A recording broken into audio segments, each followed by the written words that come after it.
Hi, this is Britta from CRIPPER, and we are listening to The Bloodshed with Vampire on Metal Messiah Radio. Britta, thank you very much for taking time out for this interview.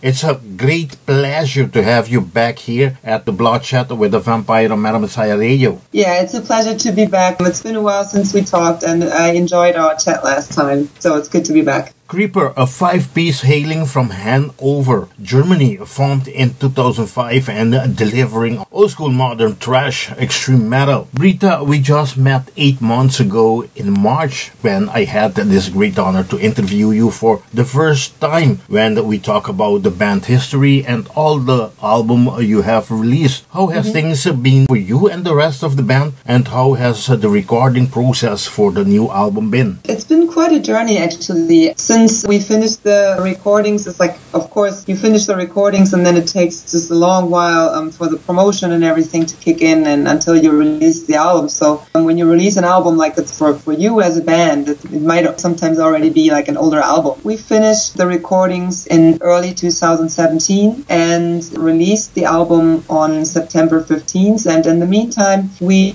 stayed pretty busy. We did 2 music videos for the album. One is for the song Into the Fire and the other one is for the song Mother. And especially the video production for Into the Fire was quite a lot of work because we had many friends who helped us out as actors and lots of stuff to prepare and build. And that was cool. And then, of course, like there's a whole promotion interview phase. That's always a lot of fun. Like we talk to so many nice people from around the world and answer interviews and stuff. So it's been a good 8 months.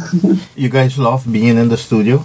Well, that depends. I wouldn't say in general. It's the process of being in the studio is always kind of exhausting because you need to be at the top of your game. You know, you're recording something, you're banning something on a physical product, so you want it to be you're on 120% all the time. And unfortunately, I was very sick during the recording, so I had to take a lot of breaks, which didn't feel so good. But in the end, I'm very happy with the result, and I think we all are. I mean, the recording process is not that we go to the studio for like 10 days or 2 weeks and stay there all together and record. We chop it into smaller pieces and everyone records wherever he or she wants to and feels most comfortable. So many of the recordings have been done in the Kohlekeller studio in Germany, but also many recordings have been done in our rehearsal space and stuff. So we have professional equipment. So don't say everything now because I still have more questions coming. Okay.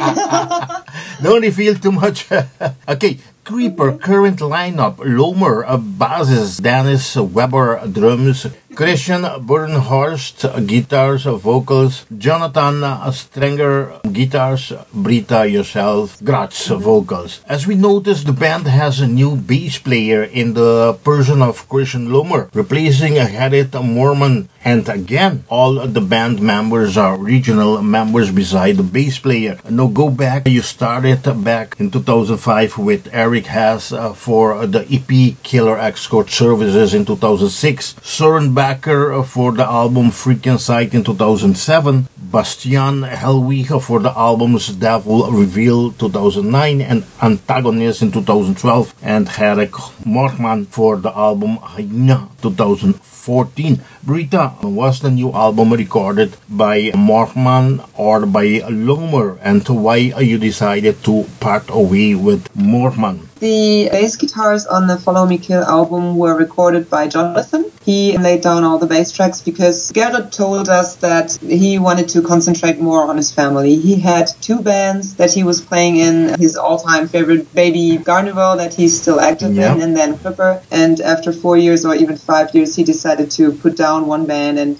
we remained friends. Like, it was just like a personal decision. So we wrote the stuff without Gerrit, and we hired Lommer after the recordings were done. So Jonathan did all the bass guitar. Okay, Jonathan did the bassing. Okay, trying to describe CRIPPER musical style can be challenging, maybe as early as the 2014 with the album Hyena, but definitely now in 2017 with the barnstorming Follow Me Kill. You cannot simplify the 5-piece from Hannover, Germany as a thrash band. Ever since their debut album, the band has shifted from rather technical thrash towards a unique approach to extreme metal. On September 15, via Metal Blade, CRIPPER has released their 5th album, Follow Me Kill. Second album of Metal Blade released an outstanding new record that some says in some way it reminds them of the bands like Coroner, Onslaught, Creator, Arch Enemy, Sodom, Meshuggah, even Pantera. I must say I love and still love Hyena and believe it's still one of CRIPPER's best albums so far, with songs like Tourniquet, The Jackhammer, A Dime for the Establishment, Pure, and many more. But when I listen to Follow Me Kill, it's for sure another new and higher level. Please, Britta, present us the new album and what is so different compared to Hyena. First of all, after we finished Hyena, we sat down together and thought of how to begin songwriting for another album. And we quickly decided that we wanted to change our work routine because we were we wanted to explore a different kind of songwriting, just to not get bored and not to just get too comfortable with the way things were for 5 albums and 1 EP. We decided to lay down an atmospherical structure for the whole album first. That was just like a theoretical skeleton, so to speak. And we divided that atmospheric structure into song bits. And we said, okay, we could start with a song that has this and that character. We could go on with a song that had this and that character. And so we kind of formed a character set for the whole album. And you could easily compare it to writing a storyboard for a movie or so. But it only served as a tool for writing. And so when we had that done, we started writing riffs and drum licks and stuff like that. But instead of writing one song after the other, we kind of thought, okay, in what mood are we today? Are we like in kind of fast, positive mood? Are we kind of in a dark, gloomy mood? And then we would write song parts for all the different songs, more or less at the same time. So the whole picture of the album was very fuzzy in the beginning and then cleared up as it's coming towards you through smoke or so. And then so that the whole album got more and more form and took shape as we were coming closer to recording it. And so like all of a sudden, all the songs were there all at once, which was kind of difficult for me because usually like you're writing a song, you're writing another song, and then I can start writing lyrics for the first song. But now I had to write the lyrics for more or less all of the songs in a very short amount of time. And that also led me to like different work organization patterns. So I think the outcome, Follow Me Kill, is quite a different album than compared to the previous albums as far as how diverse it is, how big the contrast between parts even in some songs. And I think this is just due to the fact that we worked in a different way. And it was exhausting, but I think it was worth it. To go back to the lyrics, I mean, even the name of the album title, Follow Me, Kill. I mean, does this mean that we are killing each other every single day? Yeah, we are. I mean, more or less, like if you see it on a global scale, I think no matter which more or less extreme party you choose to become a follower, you either go with party A and kill party B, or you go to group B and kill group A. You know what I mean? It all comes down to some people killing other people, and then those people kill other people. I mean, the whole political picture at the moment is, I think, quite remarkable and not in a good way. Yeah, but especially if we go over to the track listening pressure, Into the Fire, World Coming Down, Shoot or Get Shot. All these track names are, without even know the lyric, and pull out something that it's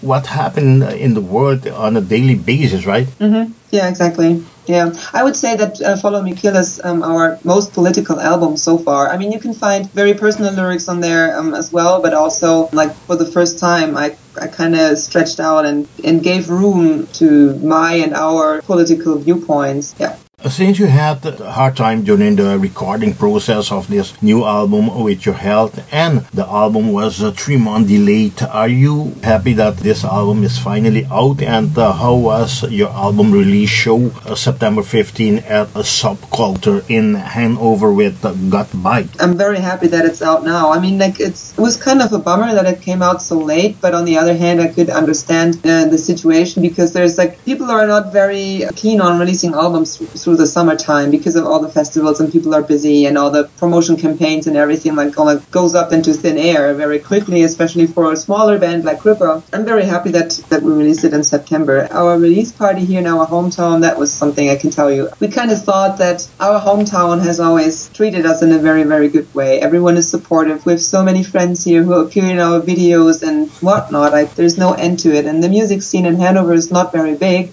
Hannover has a large output when it comes to music, but the people behind it are actually, there are not so many people, but everyone just kind of keeps busy in many projects. So for us, it was important to make a great show and to make a special and unique show. Therefore, we kind of thought of a couple of special effects that we had. For example, I built a rain machine and I let it rain through one of the songs. I don't know, like I saw a couple picture on your Facebook. It was so cool. Like, I mean, I had this crazy idea in my mind. Wow, it would be so good if, like, right on the spot on this song, like, it would start raining on stage. And then I thought, well, hey, why not? So our drummer Dennis, and especially his brother Dominic, they are good when it comes to handcrafting things. So I invented like kind of a machine with some oil canisters and tiny holes in it, and the way it spun around, like when you pulled on a leash and stuff like that. And it was so cool to stand on stage, and no one in the audience saw it coming. I mean, you're indoor in a small, kind of small place. And suddenly it starts to rain. These black things hanging above their heads, and then all of a sudden it starts raining. People were touching the rain; they couldn't believe it that it was raining, and it was so cool. And yeah, also Gut Bite. I mean, this band we got to know in 2011 when we played with them once, and I never forgot them because I thought they had a very special. Britta, I don't know them. They are a thrash metal band as well? No. They are not thrash metal at all. They are a very intense, heavy metal band, but I would not call them or label them any specific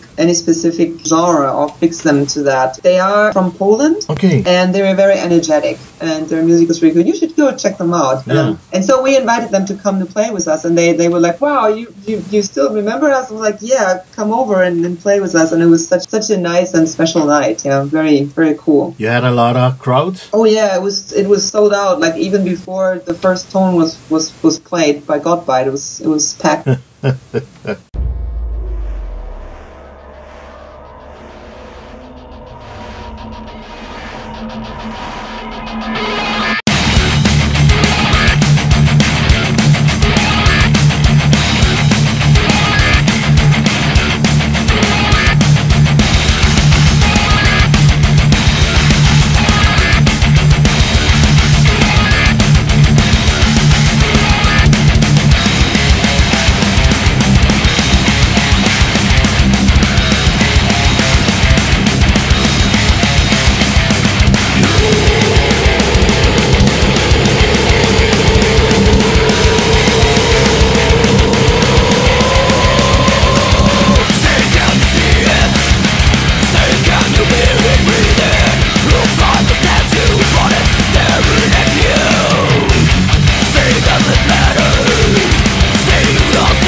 The 2014 album Hyena was recorded at different studio like Wavelength Production, Beatbox Rehearsal Rooms, Cold Keller Studio at Light Metal Studio. Was the recording process gone the same way as it was with Hyena and a different studio, and how was the mix and master gone at Cold Keller this time?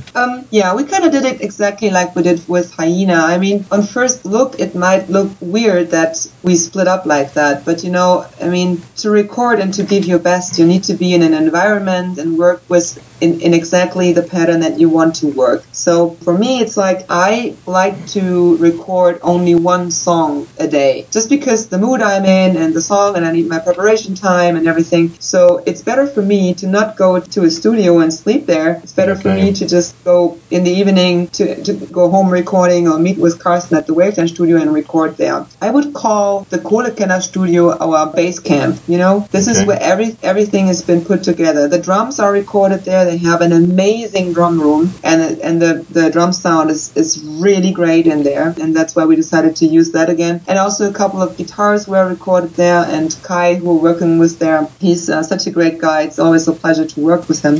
So this is our base camp, and everything that is recorded elsewhere has been sent to him, and puts everything together and mixes and masters, and it's an enjoyable process. I mean, you start mixing and mastering one song, then Kai sends it out to us, and then we go back and forth all the time until we find the perfect sound for the song. And then he goes and takes another couple songs and does them the same way, and then you kind of get quicker and quicker from song to song. This is how we work. I mean, like, we're not there in the studio for a long amount of time. I went with Dennis and he recorded the drums, I think, in 4 days, and it's very nice there. But at the same time, it can be kind of boring. You know, when I go with the guitarist and they're busy, they're 8 hours, and then I have my 2 hours for my song, then I'm kind of sitting around all day on my doing nothing. Yeah, watching movies and eating pizza. And but most of the time when you're doing the vocals, you're just alone, right? Just you.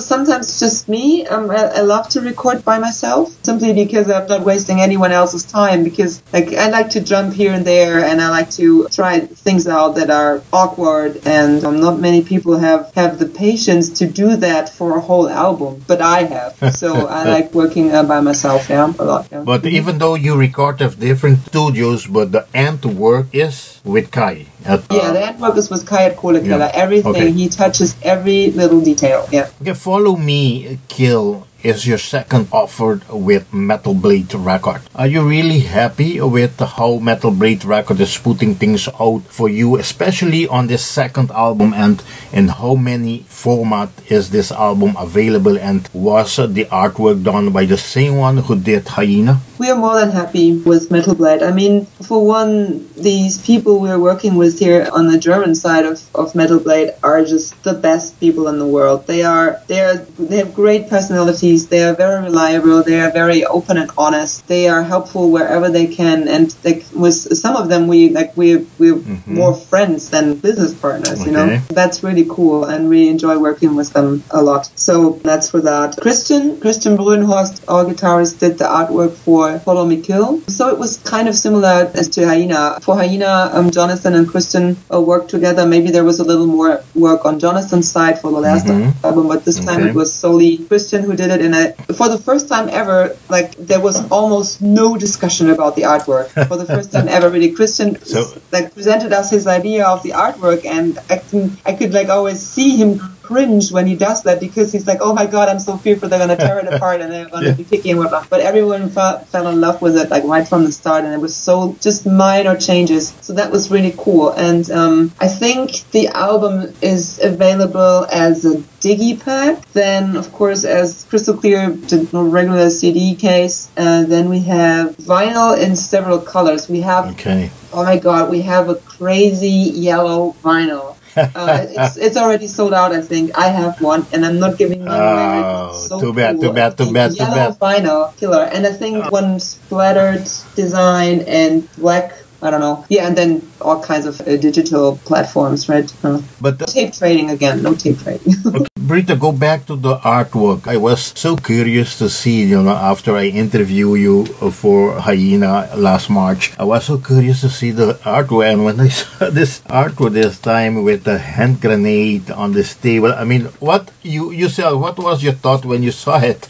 I thought Christian nailed it. I mean, Christian always lets himself influence by my lyrics when he does artwork, because he's like, when it comes to his art, he's kind of an illustrator, like he displays what is given to him in his own way. Like he does it with pictures, what I just do with lyrics. I know he matches it, he combines it with your lyrics, your music on this album, plus it has to do with the album title. Who came up with the album title this time? It's the finishing line in the song Into the Fire. Okay. So, yeah, I would say Into the Fire is kind of like the equivalent to a title track, if you want it like that. Okay. It's not, and we thought Follow Me Kill was very expressive, very loud and aggressive, but also kind of deep. You see that there's meaning to it. It was unanimous that everybody was agreed to take that part of lyric of Into Fire and put it as the album title. It was one of a few ideas. My first thought my first proposal to name the album was actually Running High, which is one of my favorite songs on the album. Then we decided against Running High because I think it was Jonathan who said that album title was a little too not loud and strong enough for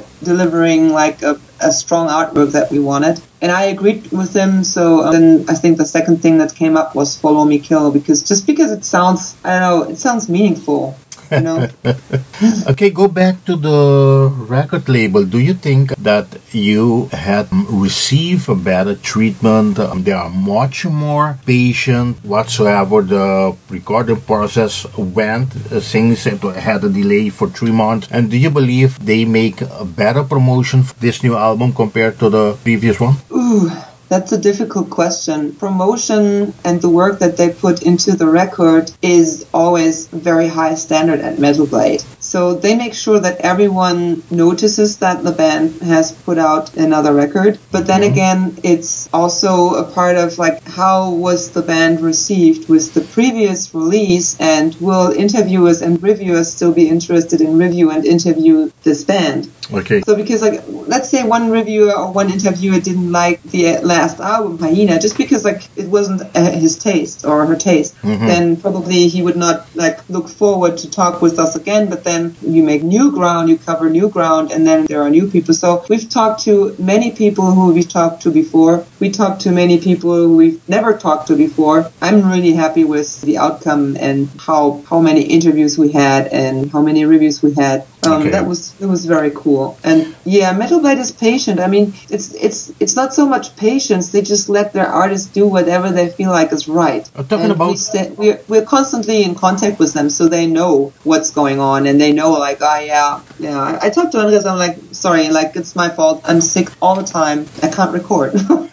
So it is what it is. I'm not a machine. So okay, the new album Follow Me Kill demonstrate the musicianship and diverse array of extreme influences this band from Hannover embrace for their new record, while Britta on vocals and the band German origin. Immediate comparison will be made for former arch enemy vocalist Angela Gossow. Even though you have your own style, Britta, do you feel proud to be compared with arch enemy legend Angela Gossow? No, it's not disrespectful towards Angela, but I don't feel proud. I never feel proud when someone compares me to someone, because it's a comparison from someone will always just reflect the impression that someone else has, or what the association is that someone has. Like someone hears a German girl singing metal and is instantly reminded that there was at least one other girl singing metal that came from Germany. So it's not a comparison on an artistical level. It's a comparison of gender and origin. And how can I be proud of my gender and my origin? And I didn't put any work into my origin or my gender. So if someone compares me on an artistical level, let's say someone reads through my lyrics and compares the style that I have to someone else's lyrics, to a lyricist from maybe even a different genre or so, then I would take this a little more serious than I can take a gender or an origin comparison. You know what I mean? It's just, it doesn't mean anything to me. And I know so many people from Germany, so why would it mean anything to me to be compared to someone who also comes from Germany? That just doesn't make any sense, if you know what I mean. I mean, it makes me happy. It's not People as think that my singing abilities are somewhat of higher quality. Yeah. That makes me happy. Yeah. But comparisons is nothing that you really can be proud of, I think. It's just, I think, the vocal-wise, the guttural style, and as you said, she's one of the greatest vocals in extreme metal the last 10 years, I would say. And I don't think you have to feel bad about it either. No, I don't feel bad about it at all. I probably just don't feel about it, you know? It's nothing. I don't feel bad about any comparison. If someone compares me to, I don't know, Chuck Billy from Testament, Sabina Klaassen, and I've heard so many things, so many comparisons for my voice to so many different singers that have nothing in common. I think it's just really just a matter of how you hear it, how you perceive it, and so it's cool. I'm cool with any comparison. That's Follow me into the fire. Follow me into the fire. Follow me into the fire. Follow me into the fire.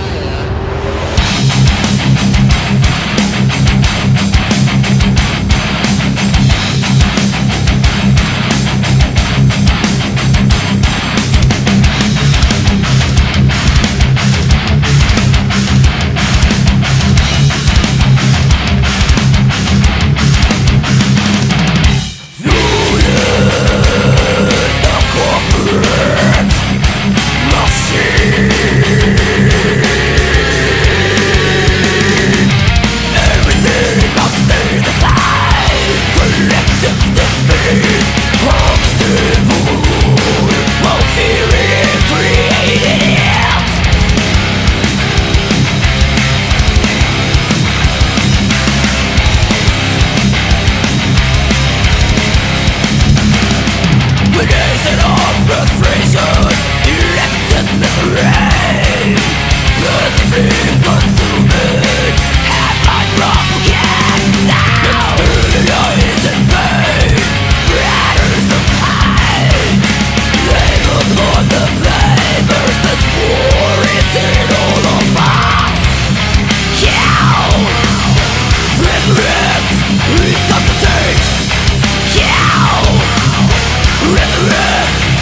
Follow me, yeah. Follow me, yeah. Follow me, yeah. Follow me, yeah.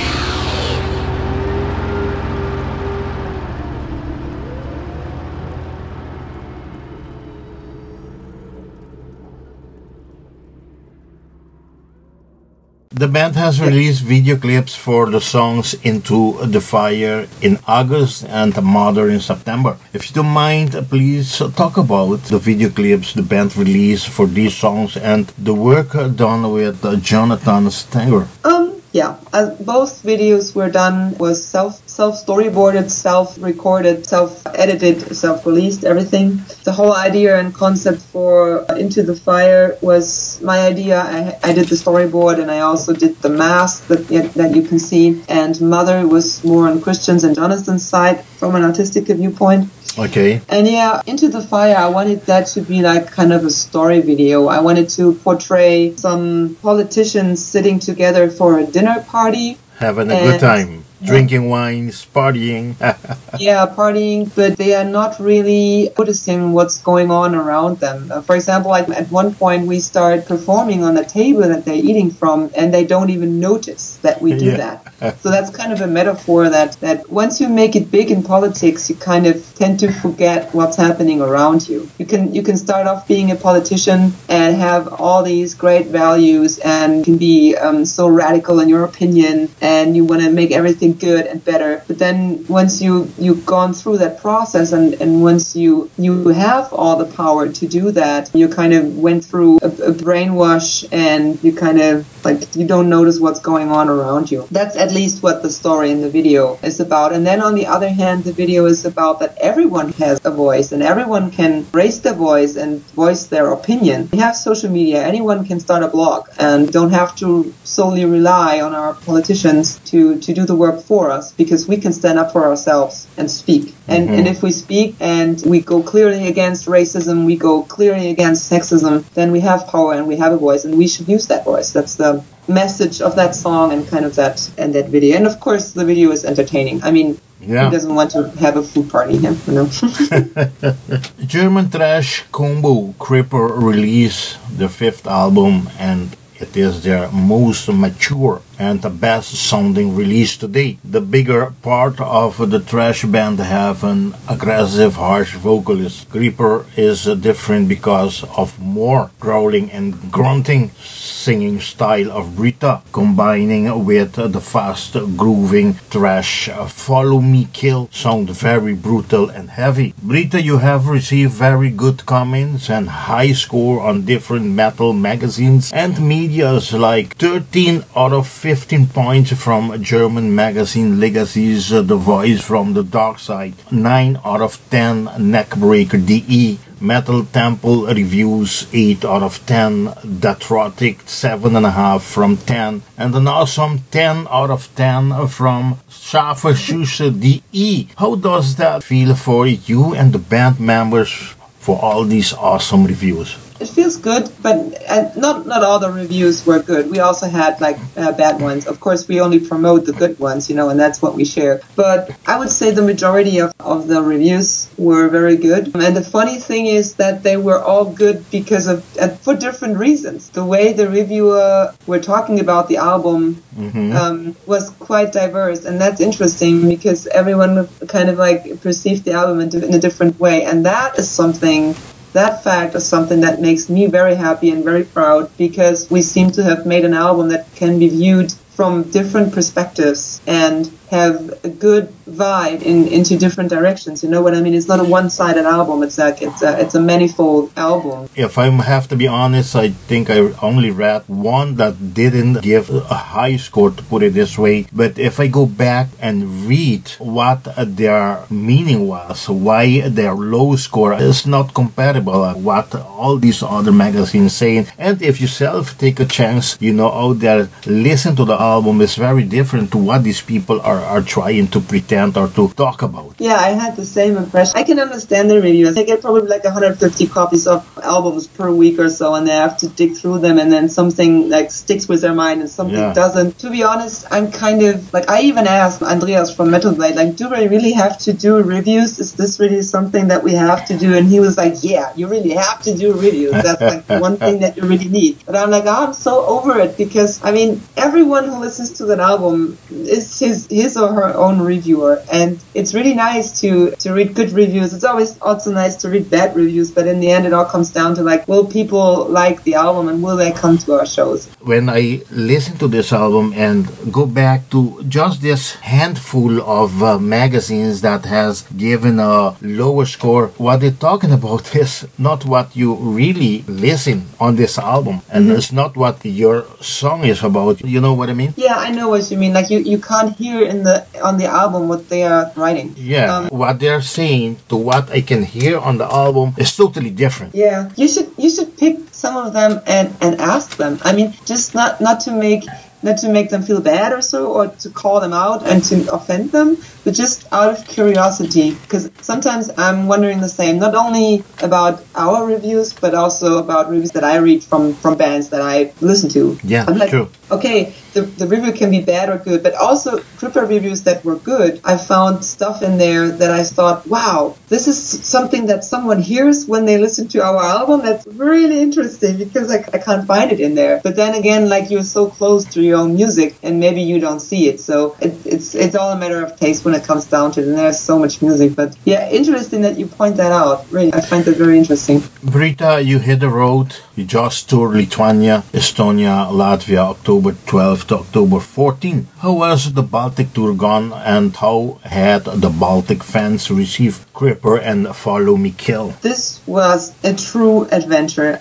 Before I tell you why or how it happened that we did that. I had a singing student for a long time. She's called Mara, and she lives in Riga. So we met on Skype, and she said, like, one day, oh, you have to come to the Baltic states and play with CRIPPER. I'm like, yeah, girl, you go get gigs and we come. And she got gigs, so we came. And it was really funny, because, like, you know, the metal structures here in Germany, and also like in, I don't know, in the surrounding areas, like, people play everywhere, they can play everywhere, everyone knows CRIPPER, so it's very comfortable for us to play here. I mean, they are buying our merch like shit. So for us it was an adventure, because we've never toured in the Baltic states before. There's no real metal infrastructure there. There are, of course, some clubs, but it's not like here in Germany, where you have like 1 or 2 metal clubs in every city. Okay. So we didn't know what to expect, and it was very difficult to advertise for the shows over there, because there's no print magazine, a couple online magazines like who people read there,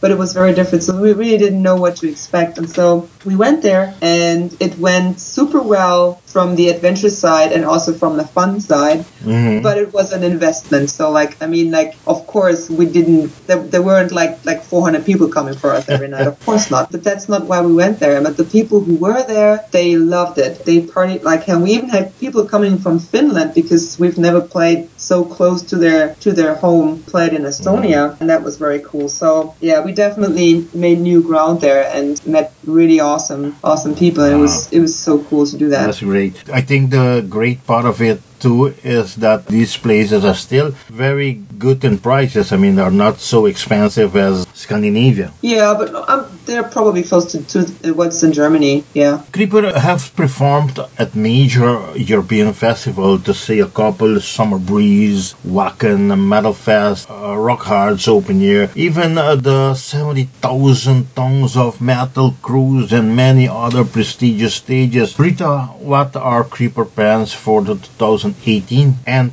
will we see CRIPPER again on the biggest stages, and finally maybe a tour to North America and South America?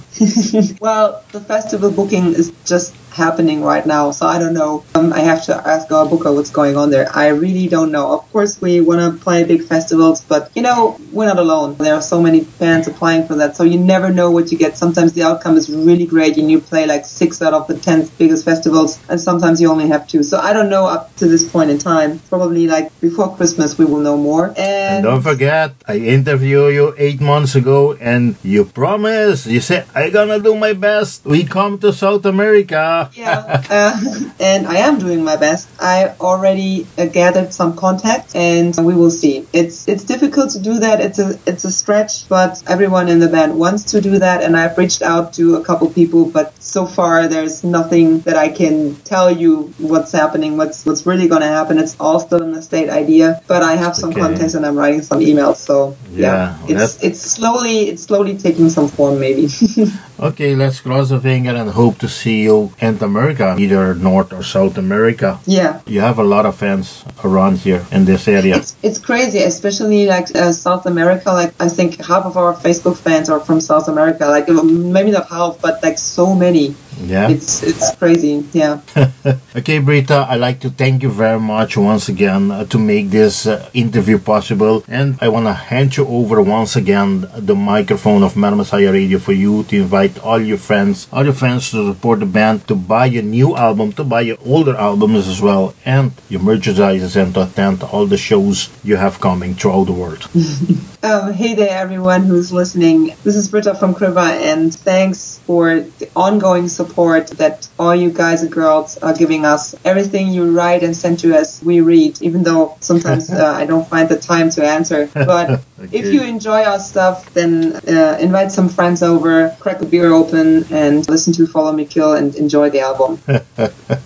Britta, thank you very much. You're welcome, Dr. It's always a pleasure to talk to you. When I was in Germany, I said, well, oh, CRIPPER! You know, I didn't know where to find you, but, you know, I hope with a little luck, I can see you, I can meet you guys again in 2018 on the road in Europe, and to have some beers together, and especially for us to enjoy seeing you live again, especially for this new album. That would be super cool. And to all of you out there, please don't forget, check this new album out, Follow Me Kill. You will love this album, and this is an album you must, it's a must. You have to have this album in your collection. So, Britta, thank you very much. Hello to all the guys from Keeper for me. We love you. Take care. I will let them know. Bye-bye. Thank you, Jack. Bye. Okay.